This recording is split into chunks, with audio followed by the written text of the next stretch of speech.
Hola, hola, buenas noches. ¿Cómo están? Vamos a continuar con nuestra clase. Nos quedamos viendo en Romanos 5:3 de los resultados de la justificación, el gloriarnos en las tribulaciones y sufrimientos, ¿verdad?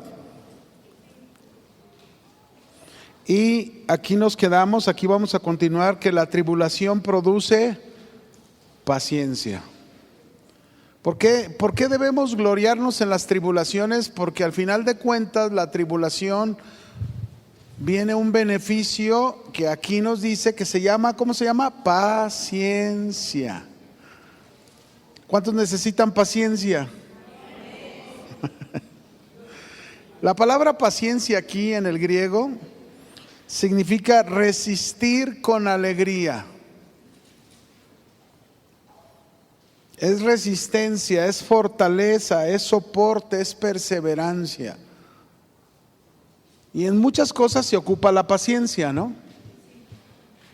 Hay muchas cosas en nuestra vida que se ocupa la paciencia, si es en el trabajo, si es en alguna relación de pareja, de matrimonio, si es, por ejemplo, un joven que quiere tener una novia, paciencia. Una jovencita que quiere hacerse un novio, paciencia, ¿verdad? Resistencia, soporte, perseverancia, que no piense que el tren se está yendo, ¿verdad? Fíjense, cuando yo pastoreaba en Las Águilas, una de las iglesias donde fuimos enviados, una hermana en esta iglesia, ellos tenían una tienda, ella y su esposo, y un día llegó un joven a asaltar a la tienda con una navaja y le dio 3 navajazos al esposo de esta hermana. Los dos iban a la iglesia. Y entonces nos avisó, era un domingo, no fueron a la iglesia porque esto había sucedido el sábado por la noche.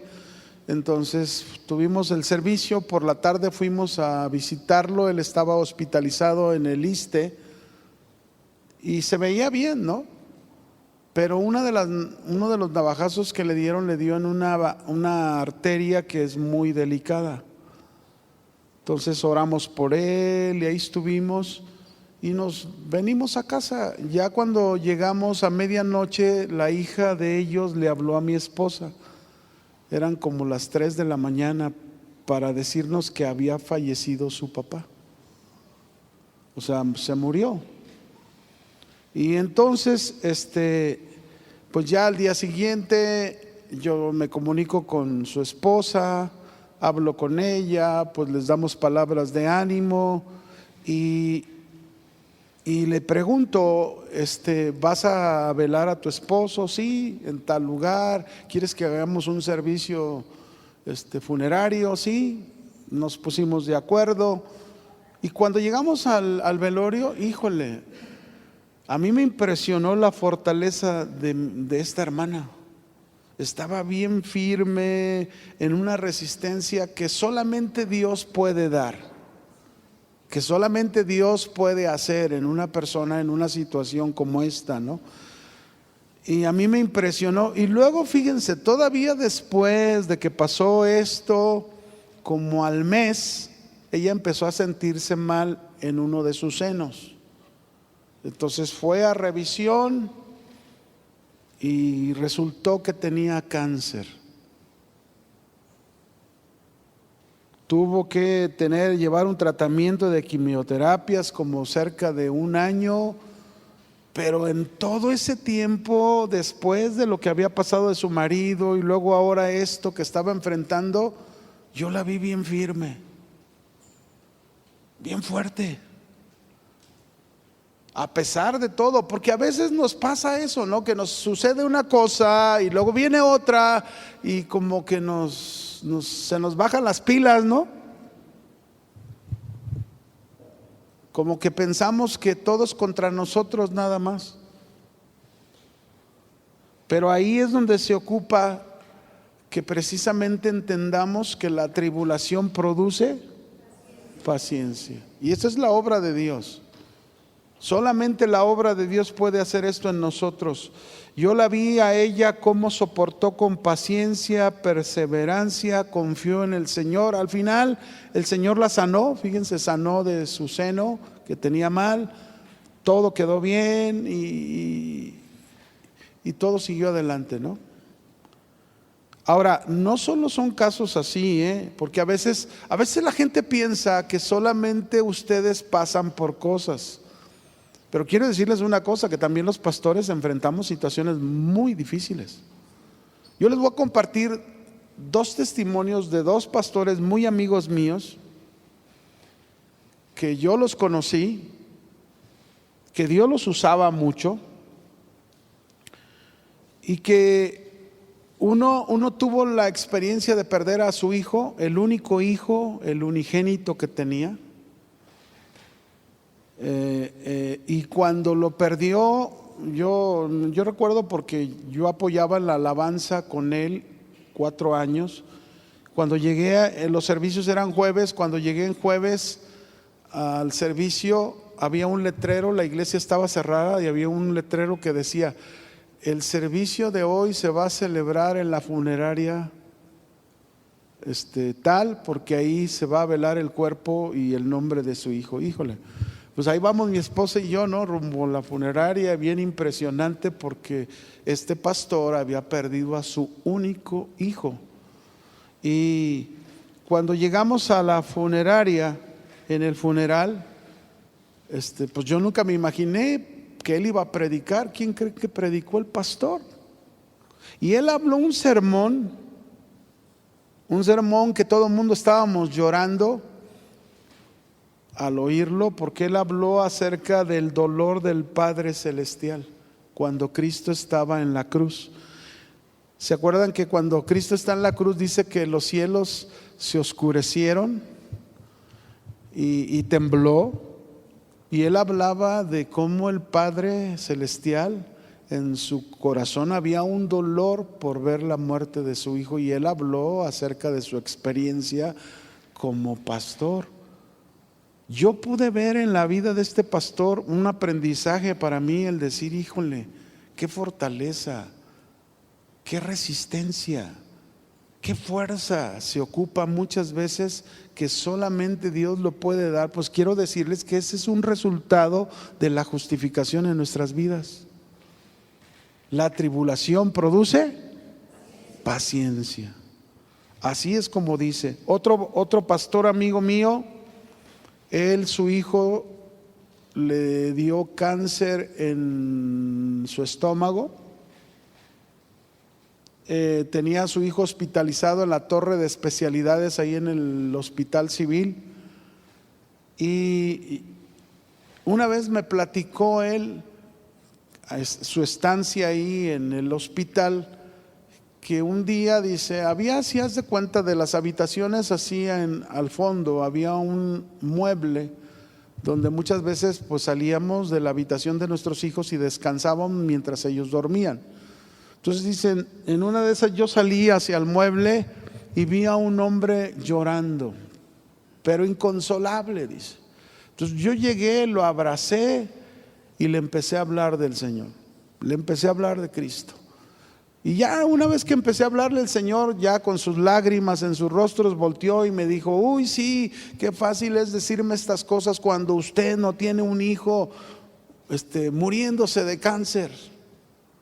Y entonces el pastor se le quedó viendo y le dijo: mira, el niño que está a un lado de la cama de tu hijo es mi hijo. Y también él está enfrentando entre la vida y la muerte por el cáncer en su estómago.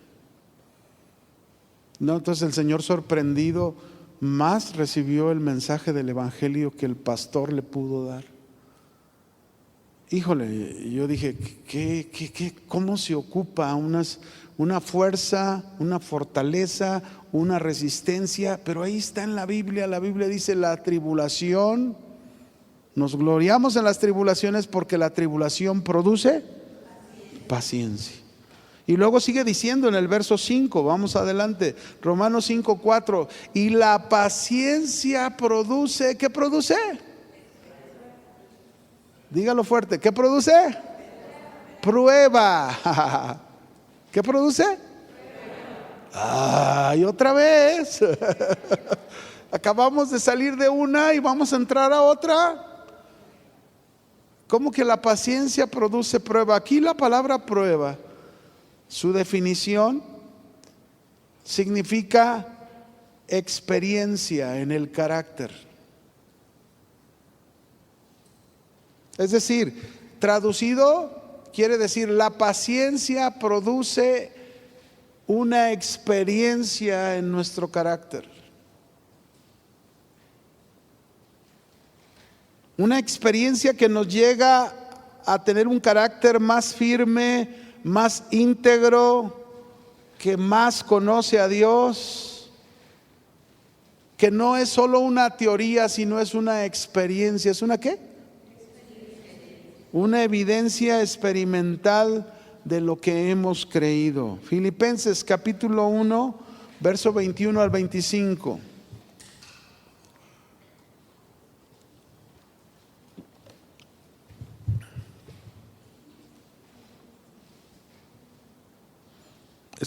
Escuchemos a Pablo. Pablo dice: para mí el vivir es Cristo y el morir es ganancia. Mas si el vivir en la carne resulta para mí en beneficio de la obra, no sé entonces qué escoger, porque de ambas cosas estoy puesto en estrecho, teniendo deseo de partir y estar con Cristo, lo cual es muchísimo mejor, pero quedar en la carne es más necesario por causa de vosotros. Y confiando en esto, sé que aún permaneceré con todos vosotros para vuestro provecho y gozo de la fe. Pablo está compartiendo su experiencia de lo que ha pasado, ¿verdad? Él ha tenido la experiencia y en base a esa experiencia, Pablo está consciente de que puede llegar el momento de su partida y no hay ningún problema. Y los cristianos tenemos que tener conciencia de esto, ¿no? Filipenses 4, verso 10 al 13.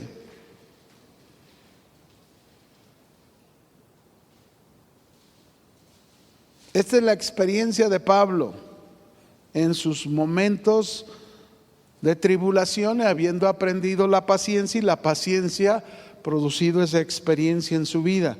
Dice: en gran manera me gocé en el Señor de que ya al fin habéis revivido vuestro cuidado de mí, de lo cual también estabais solícitos, pero os faltaba la oportunidad. Es decir, de apoyarlo los filipenses a Pablo, ¿verdad? Apoyarlo económicamente. Dice: no lo digo porque tenga escasez, pues he aprendido a contentarme cualquiera que sea, ¿qué? A contentarme. Fíjense, esa era su experiencia. Dice: sé vivir humildemente y sé tener abundancia. En todo y por todo estoy enseñado, así para estar saciado como para tener hambre, así para tener abundancia como para padecer necesidad. Todo lo puedo en Cristo que me fortalece. Fíjense, esta era la experiencia de Pablo. Y esta es la experiencia que nosotros debemos llegar a tener en nuestra vida, de decir: Señor, si tú me haces pasar por penurias, por sufrimientos, por tribulaciones, ahora sé que eso produce paciencia en mi vida, pero no solo paciencia, sino que me lleva a una experiencia. Y la experiencia, mis hermanos, es un momento donde tú puedes ser útil para testificar a otros. Tú has vivido la experiencia en aquella situación y has visto la mano de Dios cómo te ha sacado de esa situación, y ahora tú dices: si estoy así o estoy de esta manera, sin pruebas o con pruebas, con tribulaciones o sin tribulaciones, sé vivir porque sé que el Señor está de mi lado. Amén. Se cuenta de un hombre llamado Crisóstomo, Crisóstomo fue un padre de la iglesia, en la historia de la iglesia. Un día él fue arrestado por el emperador, precisamente por predicar el evangelio, y discutía el emperador con sus consejeros lo que harían con este siervo de Dios. Lo meteremos a la cárcel más mala, decía el emperador, ¿no? A sus consejeros. Y los consejeros le decían: no, no lo haremos, emperador, pues esto le va a hacer sentirse más contento. Entonces lo vamos a justiciar, a matar. Con su permiso, señor, le dice uno de los consejeros, no le haremos eso, pues él está esperando morir por su fe. Entonces, ¿qué le vamos a hacer? Hay una sola cosa que le va a hacer sufrir, dicen sus consejeros. Vamos a obligarle a pecar. Él no teme a otro enemigo tanto que al pecado, pero nunca pudieron lograrlo. Al fin lo mataron a Crisóstomo, pero él antes de morir dijo: he peleado la buena batalla como Pablo, he acabado la carrera, he guardado la fe, por lo demás me espera la corona de vida que Cristo me prometió. Este hombre tuvo sus experiencias con el Señor, de tal manera que en sus vivencias él no se dio por vencido, aunque sabía que lo iban a matar, aunque sabía que iban a hacer de él lo que fuera, pero él no se dio por vencido. Él se mantuvo hasta el último día de su vida. ¿Cuántos van a mantenerse hasta el último día de su vida? El Señor ya los escuchó, Pero bueno, vamos a seguir, porque si no nos quedamos en eso nada más. Entonces, la paciencia produce experiencia, ¿verdad? Y la experiencia nos hace ser en el carácter más firmes en nuestra fe, en nuestra creencia. Pero luego dice que la prueba, la experiencia produce, ¿qué produce? Esperanza. Es decir, que ese carácter fortalecido por la experiencia, nuestra esperanza aumenta. Una esperanza que significa esperar, confiar, esperando en Dios. Fíjense hasta dónde nos lleva, no solamente la paciencia, que es una resistencia, sino también nos está diciendo que la experiencia nos va a llevar a saber qué, esperar. Si hay algo que nosotros padecemos muchísimo es el no saber esperar. Estamos tan acostumbrados ya a lo instantáneo hoy en día, ¿verdad? ¿Quieres un café? Pues un café express. Agarras un cartuchito, lo pones en el expreso, ahí está. Compras una bolsita de palomitas, la metes al microondas y ahí están, ¿no?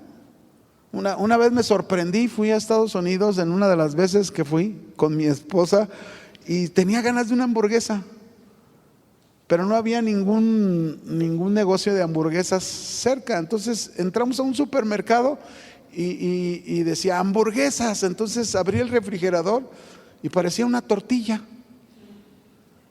Dije, ¿hamburguesa? Sí, la pusieron en el microondas y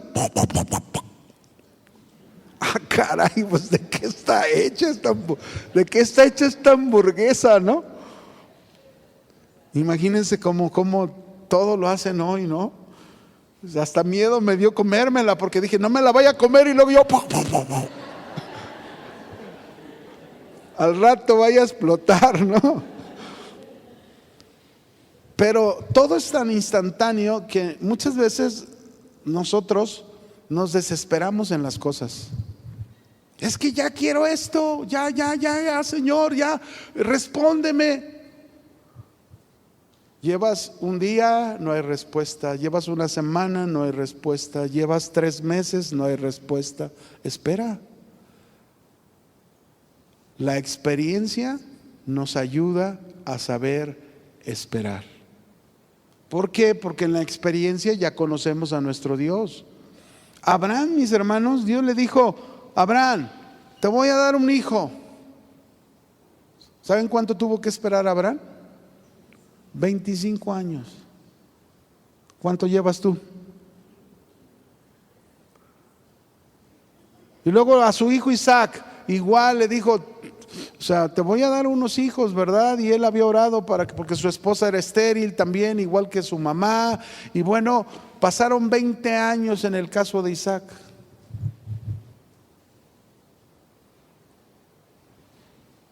¿Cómo ven? ¿Cuánto llevas tú? Romanos 4, verso 18 al 21. Vamos a ver, Abraham pasaron 25 años, pero ¿cómo esperó? ¿Cómo fue su espera? Dice aquí, Romanos 4, 18 al 21. Él, está hablando de Abraham, creyó en esperanza contra esperanza. Es decir, tuvo esperanza aunque no la había. Es lo que significa esperanza contra esperanza. Para llegar a ser padre de mucha gente conforme a lo que se le había dicho. Así será tu descendencia. Y no se debilitó en la fe al considerar su cuerpo que estaba ya como muerto, siendo de casi 100 años, o la esterilidad de la matriz de Sara. Tampoco dudó por incredulidad de la promesa de Dios, sino que se fortaleció en fe dando gloria a Dios, plenamente convencido que era también poderoso Dios para hacer todo lo que le había prometido. Así fue como Abraham esperó en Dios. ¿Cuánto tiempo? 25 años.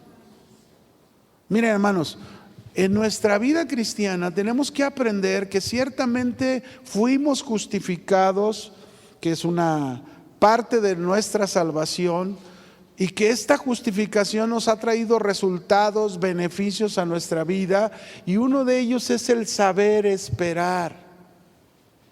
Y tienes que estar consciente de esto. Saber esperar en Dios. No desesperarte. Santiago capítulo 5, versículos 7 al 11. Aquí nos pone ejemplo de esta espera.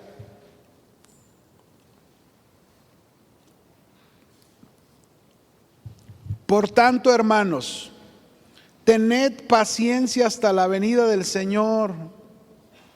Ya con esta frase podemos pensar, ¿hasta cuándo debo de esperar? Hasta la venida del Señor. Abraham esperó y no vio el cumplimiento de todas las promesas, vio el cumplimiento de un hijo, pero de ser esa descendencia numerosa, él no la vio, pero esperó. Por tanto, hermanos, tened paciencia hasta la venida del Señor. Mirad cómo el labrador espera el precioso fruto de la tierra, aguardando con paciencia hasta que reciba la lluvia temprana y la tardía. ¿Cómo espera el campesino cuando siembra en el campo? Él cree que va a venir la lluvia, va a llegar en su momento, y así es, ¿no? Dice también, tened también vosotros paciencia y afirmad vuestros corazones, porque la venida del Señor se acerca. Hermanos, no os quejéis unos contra otros para que no seáis condenados. He aquí el juez está delante de la puerta. Hermanos míos, tomad como ejemplo de aflicción y de paciencia a los profetas que hablaron en el nombre del Señor. He aquí tenemos por bienaventurados a los que sufren. ¿Has oído de la paciencia de Job y habéis visto el fin del Señor, que el Señor es muy misericordioso y compasivo? Si hemos leído la historia de Job, ¿no? Y hemos visto cómo esperó y al final, ¿qué hizo Dios? De todo lo que sufrió, de todo lo que padeció, de todo lo que perdió, el Señor se lo retribuyó 7 veces más. Así es nuestro Dios. Por eso tenemos que nosotros aprender a saber esperar, porque la experiencia produce esperanza. Y esperanza significa el saber esperar confiados en Dios. Amén. Confiados, sabiendo que Dios no nos va a dejar ahí, porque miren el final de esto, dice en el verso 5, y la esperanza, dice, esa espera de confianza en Dios, la esperanza, ¿qué dice? No avergüenza.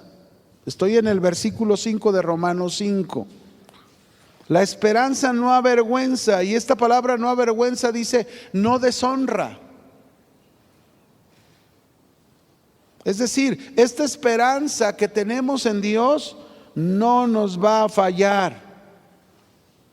¿Y por qué no nos va a fallar? Porque en el mismo versículo, si ustedes lo leen, dice la esperanza no avergüenza, porque el amor de Dios ha sido derramado en nuestros corazones por el Espíritu Santo. Entonces, ¿cuál es la razón de que esa esperanza no nos va a fallar? Porque el amor de Dios ha sido derramado. ¿Dónde ha sido derramado? En nuestros corazones. Esta esperanza no nos va a desilusionar ni nos va a defraudar, porque vamos a ver Dios cumplir cada una de sus promesas, y el fundamento de ese cumplimiento es el amor de Dios que nos ha dado a nosotros. Así lo dice la Escritura ahí, porque ha sido derramado el amor de Dios en nuestros corazones. Es decir, usted y yo somos cristianos convencidos, seguros de ese amor de Dios para nosotros, ¿sí o no? Estamos hablando cada una de estas doctrinas, hablando de la pura justificación. Ahí decimos, Señor, yo no merecía esto, pero gracias por tu amor. Amén. Ahora, ¿dónde podemos ver ese amor de Dios? Bueno, si seguimos leyendo en Romanos 5:6, dice, porque Cristo, cuando aún éramos débiles, a su tiempo murió por los impíos. A su tiempo, ¿qué dice? Murió por los impíos. Es decir, así éramos nosotros impíos, murió por nosotros, y esa es la manera en que Él derramó su amor sobre nosotros. Amén. Bien, aquí dejamos este resultado de la justificación, que es el resultado de lo que vimos ahí en Romanos 5, verso 1 hasta el versículo que leímos. Ahora déjeme darle otro resultado, porque son varios, pero otro resultado de la justificación que está en Romanos capítulo 6. Y otro resultado es que fuimos librados del pecado por la justificación. ¿Fuimos librados de qué? Del pecado.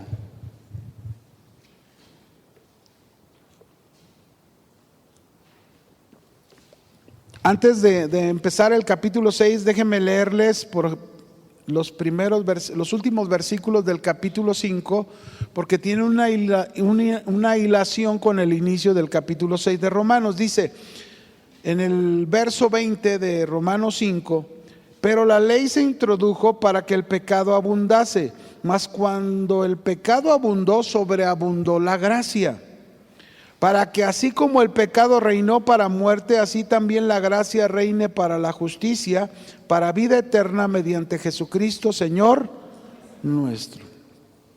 Ahora, algunos cristianos de este tiempo en que escribió Pablo esta carta, entendían mal este texto del verso 20, donde dice, pero la ley se introdujo para que el pecado abundase, mas cuando el pecado abundó, sobreabundó la gracia. ¿Por qué lo entendían mal? Porque ellos pensaban que entre más pecaban, más gracia recibían. Y Pablo no está hablando de eso. No. Pablo está diciendo, somos libres. Ellos decían, somos libres para hacer lo que queramos. Y Dios, el Dios de gracia, no está hablándonos de eso. Aquí no nos habla de eso, dice Pablo. Por eso dice en el verso 6, verso 1, capítulo 6, verso 1, Vea lo que dice. ¿Qué pues diremos? ¿Perseveraremos en el pecado para que la gracia abunde? En ninguna manera. Perseverar significa persistir, insistir, quedarse permanente en estar haciendo, en este caso, el pecado, ¿verdad? Entonces contesta Pablo, dice, no, en ninguna manera. ¿Por qué en ninguna manera? Y luego ya nos dice lo que es el resultado de la justificación. Porque los que hemos muerto al pecado, ¿quiénes? Hemos muerto al pecado, ¿cómo viviremos aún en él? ¿Qué significa esto? ¿Quiénes han muerto al pecado? Nosotros. Es decir, Cristo Jesús, al justificarnos y presentarnos delante de Dios, nosotros estamos por fe muriendo juntamente con Cristo a nuestro pasado. Es decir, para Dios ya no somos esos pecadores que éramos. Para Dios ahora somos nuevas criaturas, santos, justos, porque tenemos una nueva vida. Así que así es como somos libres del pecado. Aquí dice, hemos muerto al pecado. Y si hemos muerto al pecado, pues ¿cómo vamos a seguir viviendo en él? Así que mis hermanos, ¿cuántos están muertos al pecado?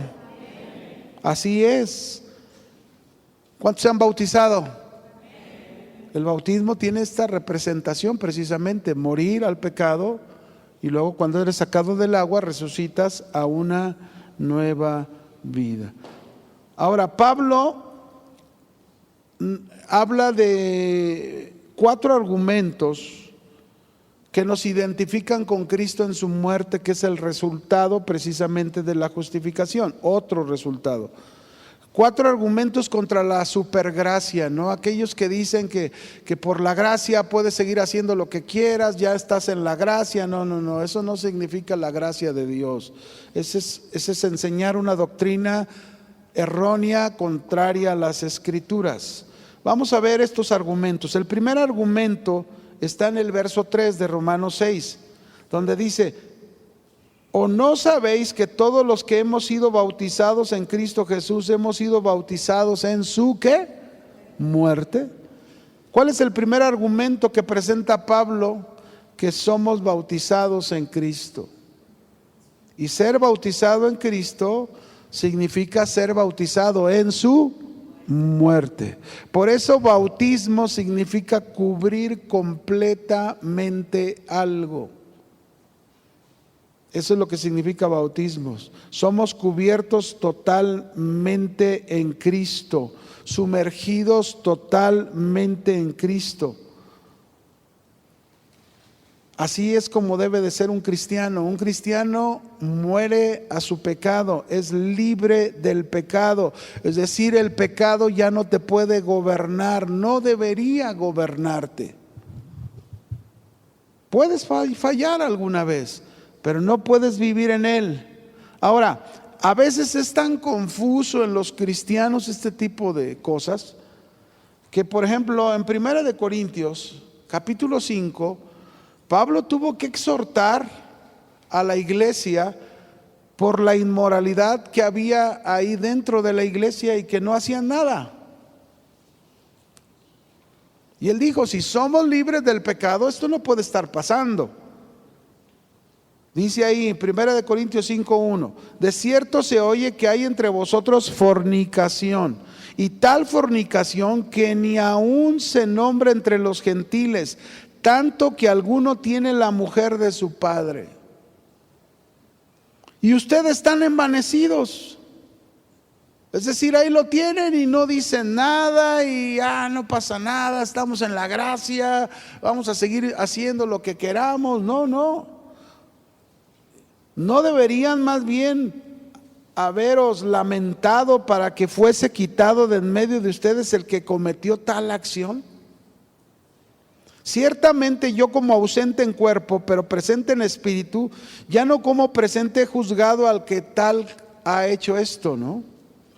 En nombre de nuestro Señor Jesucristo, dice, reunidos vosotros y mi espíritu con el poder de nuestro Señor Jesucristo, el tal se ha entregado a Satanás para destrucción de la carne, a fin de que el espíritu sea salvo en el día del Señor, ¿qué? Jesús. ¿Qué estaba diciendo Pablo? Expúlsenlo de la iglesia, porque no se quería arrepentir. Expúlsenlo. Es posible que si es expulsado, él allá Satanás lo ponga parejo, ¿verdad? Y él entonces se arrepienta y quiera volver a las cosas de Dios y pueda ser salvado. Y eso sucedió, porque realmente en la segunda carta a los Corintios vemos cómo este personaje que estaba cometiendo esta inmoralidad se arrepiente, quiere regresar a la iglesia y más bien ya los corintios no lo querían recibir. Tampoco no es así, ¿verdad que no? Si una persona comete una falta y se arrepiente, ¿qué tenemos que hacer? ¿Lo recibimos o no? ¿O lo mandamos al infierno? No, hay que recibirlo si se ha arrepentido, ¿verdad que así es? Eso es lo correcto que se tiene que hacer. El segundo argumento que Pablo presentó está en el verso 4 y verso 5. Dice, porque somos sepultados juntamente con Él para muerte por el bautismo, a fin de que como Cristo resucitó de los muertos por la gloria del Padre, así también nosotros andemos en vida nueva. Porque si fuimos plantados juntamente con Él en la semejanza de su muerte, pues así también lo seremos en la de su resurrección. Pero aquí está el segundo argumento que presenta, que fuimos separados o sepultados, junto con Cristo. No solo bautizados, sepultados. ¿Y a quién se sepulta? A un muerto. Así que tenemos que estar entendidos que la justificación trajo este resultado a nuestra vida. Somos libres del pecado porque fuimos bautizados juntamente con Cristo y fuimos sepultados juntamente con Él.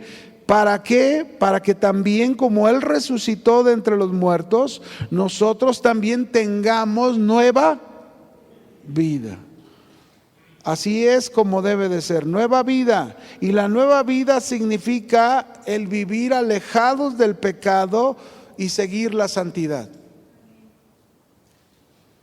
Todo cristiano debe tener estos resultados de la justificación. Es decir, te alejas del pecado y procuras la santidad que prueba que tú eres de Cristo. Amén. Eso es muy importante. Así que ahora, mis hermanos, podemos gozarnos de una nueva vida en Cristo, podemos estar unidos a Él en su muerte, pero también unidos a su resurrección. ¿Para qué? Para que podamos experimentar en nuestra vida que somos libres del pecado. Este es otro resultado de la justificación. Vamos a ver el tercer argumento que presenta Pablo en el verso 6 de Romanos. Verso 6 de Romanos dice, sabiendo esto, que nuestro viejo hombre fue crucificado juntamente con Él para que el cuerpo del pecado sea destruido. Muchas personas a veces no entendemos estos puntos o estos conceptos teológicos que nos presenta Pablo, pero es bien importante porque como cristianos tenemos que entender que si somos libres del pecado es porque precisamente hemos muerto al pecado, como lo dice aquí. Aquí la palabra destruido, para que el pecado sea destruido, no quiere decir que ya desaparece de nosotros, ¿no? Pero significa dejarlo inmóvil. Es decir, tu naturaleza de pecado, ¿cómo ha quedado? Inmóvil, inutilizada, sin poder para volver a arrastrarte al pecado. Así es como la Biblia lo describe. Entonces, nuestra antigua vida, ¿qué ha pasado con nuestra antigua vida? Ha muerto. Entonces, ¿por qué sigo pecando, pastor? ¿Por qué a veces sigo fallando? Bueno, sigues fallando porque acuérdense que nosotros tenemos un cuerpo que se le llama carne, ¿verdad? Y todavía este cuerpo, pues tiene esa tendencia al pecado. Pero nuestra naturaleza de pecado murió juntamente ¿con quién? Con Cristo. Entonces, ¿qué pasa con este cuerpo? Pues nosotros tenemos el poder por la nueva vida de poder decir no al pecado que nuestro cuerpo quiere que cometamos, ¿verdad?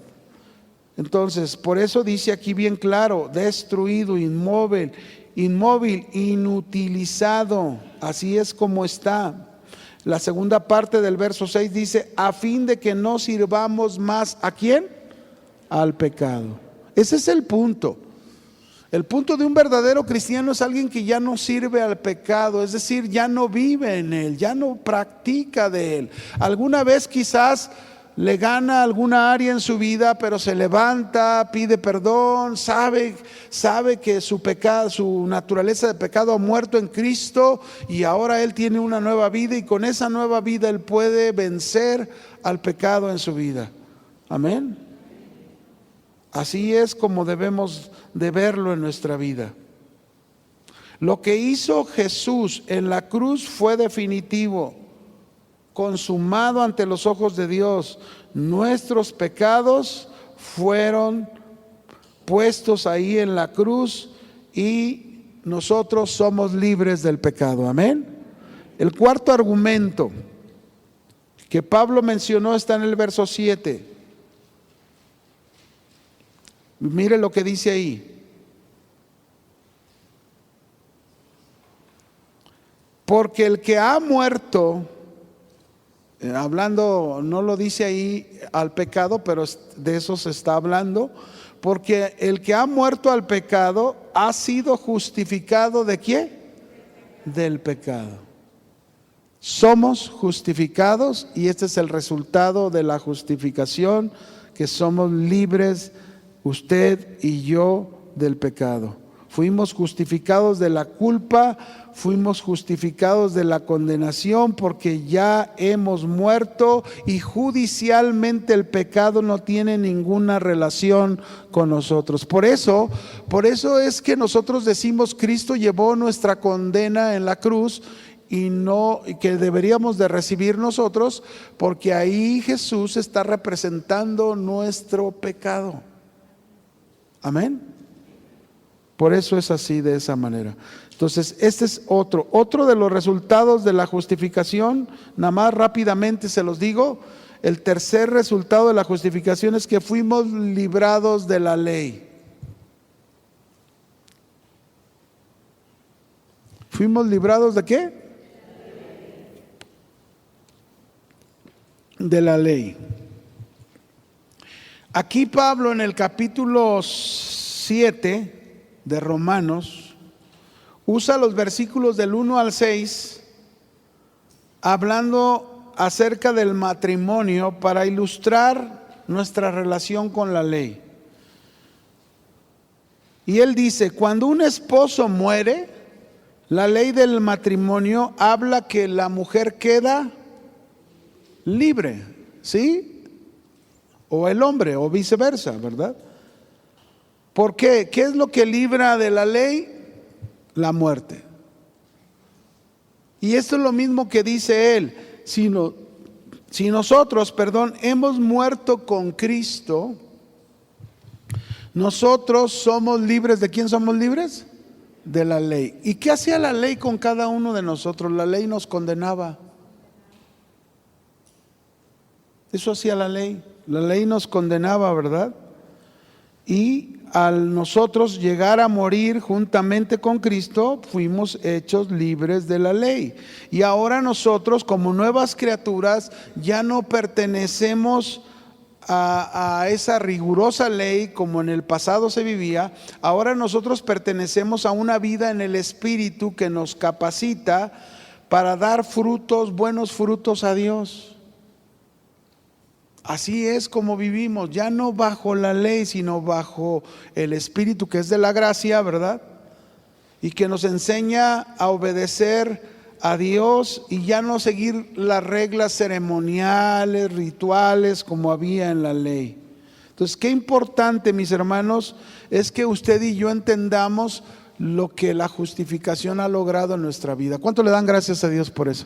Entonces, fíjese, somos libres de la ira, del juicio de Dios.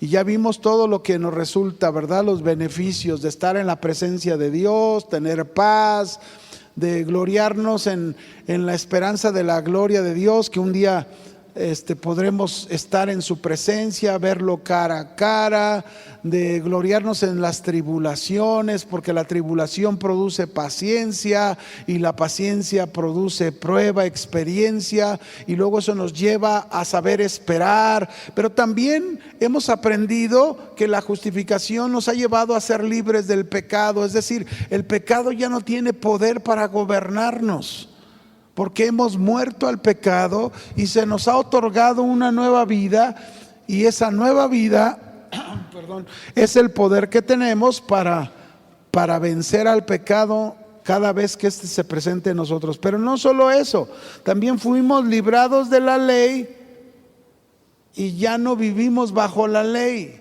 vivimos bajo la gracia. Amén. Termino diciéndoles esto que dice Gálatas 5:22. Hablando del fruto del Espíritu, que es el fruto como resultado de la vida espiritual, dice: porque el fruto del Espíritu es amor, gozo, paz, benignidad, bondad, fe, mansedumbre, templanza. Y al final de este versículo dice: contra tales cosas no hay ley. Porque esas cosas están por encima de la ley y son la gracia de Dios de esa nueva vida espiritual. Aquí vamos a terminar esta doctrina de nuestra salvación, la justificación. Dejamos pendiente para la siguiente trimestre. Hoy acabamos aquí nuestro trimestre. Me da gusto verlos, cuídense mucho, que Dios les bendiga. Y aunque salimos de vacaciones, no deje de estudiar, no deje de estudiar la palabra de Dios. Dios les bendiga.